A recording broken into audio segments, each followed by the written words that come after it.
हम चरण सिंह जी गुरु जी की है वो किताब है संत मार्ग, वो पढ़ रहे थे। उसमें आगे का भाग है वो पढ़ेंगे। आइए पढ़ते हैं। हम दुनिया की धन दौलत में सुख ढूंढने की कोशिश करते हैं।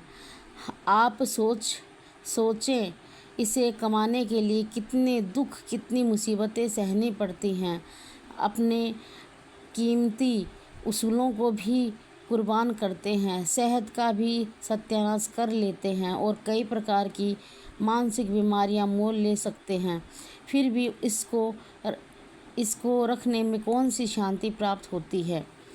यानी हम धन दौलत के लिए क्या क्या नहीं करते। धन कमाने के लिए हम अच्छे बुरे उल्टे सुल्टे जितने भी कर्म होते हैं सब कर डालते हैं और सोचते हैं जैसे धन प्राप्त हो जाएगा हम अमीर हो जाएंगे या हमारी जो मन चाहे वस्तु हमें उपलब्ध हो जाएगी तो सारा सुख हमें उपलब्ध हो जाएगा।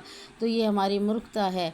अगर धन कितना भी इकट्ठा कर लो, मन की शांति है वो ईश्वर प्राप्ति से ही मिल सकती है। किसी महल, धन दौलत और रिश्तेदार और कोई भी वस्तु जो बहुमूल्य हो, कीमती हो, करोड़ों की हो, वो अपने मन को शांति नहीं दे सकती, कभी भी नहीं दे सकती।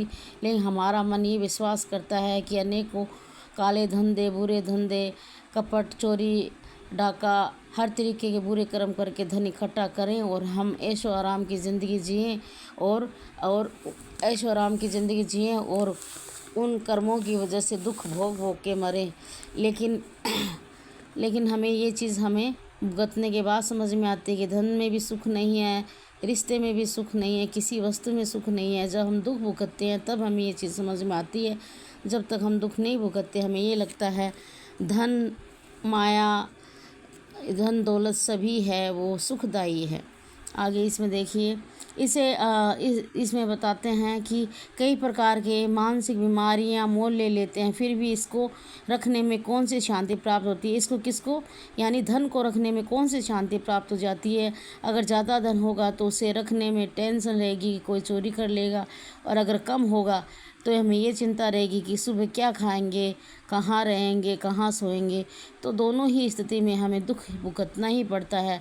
अगर बैंकों में रखते हैं तो उनके फेल हो जाने का खतरा, कभी आयकर और कभी बिक्री कर की चिंता लगी रहती है, कभी यार दोस्तों के मुकर जाने की फिक्र है कि शायद वे रुपया लेकर वापस न दें।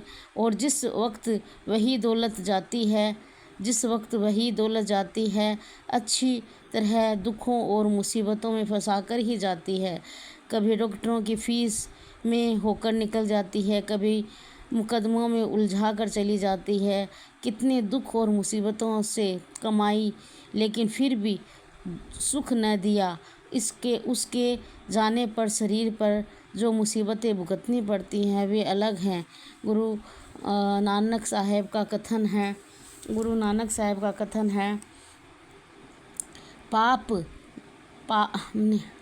पापा बाजहो होवे नाही, मुइया साथ न जाई। इसमें ये कहते हैं कि धन दौलत है वो कभी साथ नहीं जाती। जो हमने कर्म, पाप या पुण्य जो भी कर्म कर ली है वही हमारे साथ जाएंगे। अगर पाप कमा लिए तो पाप साथ जाएगा, अगर अच्छे कर्म कमा लिए तो अच्छे कर्म साथ जाएंगे, और अगर ईश्वर भक्ति कमा लिए तो ईश्वर भक्ति हमारे साथ जाएगी। इसलिए हमारे धन दौलत साथ नहीं जाएगी, ये इसमें बताया है। फिर यह ख्याल आता है कि शायद दुनिया के ऐशो हसरत या भोग विलास में सुख हो। हम शराबों, कबाबों में, स्वादों में उलझ जाते हैं, लेकिन ये भी हमारे मन को तबाह कर देते हैं, गिरा देते हैं और हमें बीमारियों में फंसा देते हैं। कभी हम हुकूमत के नशे में सुख ढूंढते हैं या राजनीति नेता बनने या शौक पैदा हो जाता है। जिस समय लोग हमें आदर और मान बढ़ाई देते हैं, हमारे जुलूस निकालते हैं, अखबारों में तारीफ़ करते हैं, हमारा मन फुला नहीं समाता है। लेकिन हम नेताओं के हाल भी रोज़ पढ़ते हैं। रातों रात तख्ते पलटे जाते हैं, दूसरी पार्टी का जोर हो जाता है तो वे कभी गोली का शिकार बन जाते हैं, कभी फांसी के तख्तों पर चढ़ जाते हैं, कभी जेल खानों में डाले जाते हैं, कभी अखबारों तख्तों पर चढ़ा देते हैं और कभी जेल खाने में डाल देते हैं तो कभी अखबारों में मिट्टी मिट्टी फलीद करनी शुरू कर देते हैं। जिस हुकूमत के नशे और की दुनिया की मान बढ़ाई में सुख ढूंढने की कोशिश की, बड़ी नशे और दुनिया की मान बढ़ाई में सुख ढूंढने की कोशिश की, वही हमारे लिए दुख का कारण बन जाती है। कबीर साहब का कथन है, सुख मांगत दुख आगे आवे। यानी जब हम सुख की लालसा करते हैं या लालच करते हैं, दुख भागा हुआ आगे की ओर आ ही जाता है। सारांश ये है कि इस दुनिया में हम कभी सुख और शांति प्राप्त नहीं कर सकते हैं। ये जो थोड़ा बहुत सुख नज़र आ रहा है, समय पाकर दुखों में बदल जाता है। महात्मा हमें अपने अनुभवों से समझाते हैं कि जब तक हमारी आत्मा परमात्मा से मिलाप नहीं करती, हम कभी सुख और शांति प्राप्त नहीं कर सकते हैं। संसार की धन दौलत और शक्लों में से भी हम तब तक ही सुख शांति प्राप्त कर सकते हैं जब तक हमारा ख्याल मालिक की भक्ति की ओर है।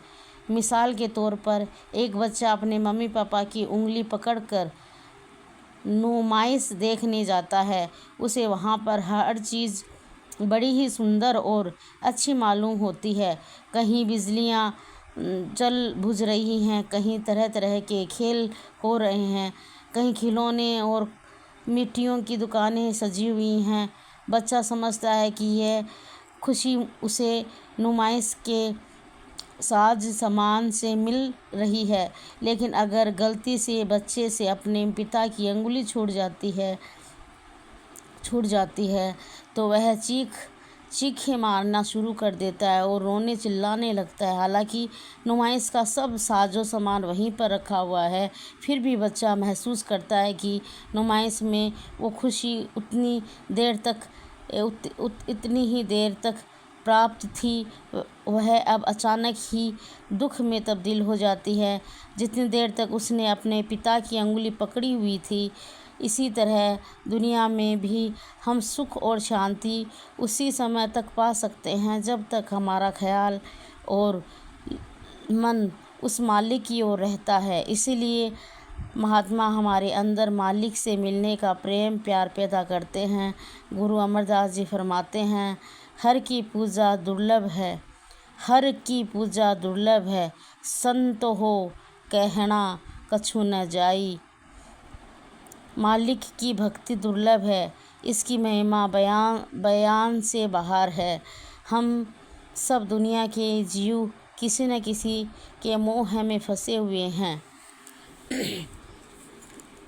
इसमें यही बताया गया है कि जब तक हमें ईश्वर की प्राप्ति नहीं होती, हम ईश्वर के सानिध्य में, गुरु के सानिध्य में रहकर आत्मा का साक्षात्कार नहीं कर लेते, आत्मा को परमात्मा से नहीं मिलाप करा देते, तब तक हमें दुख के सिवा कुछ नहीं मिलेगा। संसार की हर वस्तु है वो नश्वर है, क्षणभंगुर है, नष्ट होने वाली है। किसी भी वस्तु में हमेशा के लिए कोई सुख नहीं है, 2 मिनट का सुख है और हजारों तरह के दुख हैं। इसलिए अगर असली सुख की प्राप्ति करनी है तो ईश्वर के सानिध्य में जाइए, गुरु की कृपा पाइए और गुरु के सद्मार्गों पे चलकर परमात्मा को आत्मा से मिलाने की और आत्मा को परमात्मा से मिलाने की कोशिश कीजिए। राधा स्वामी जी।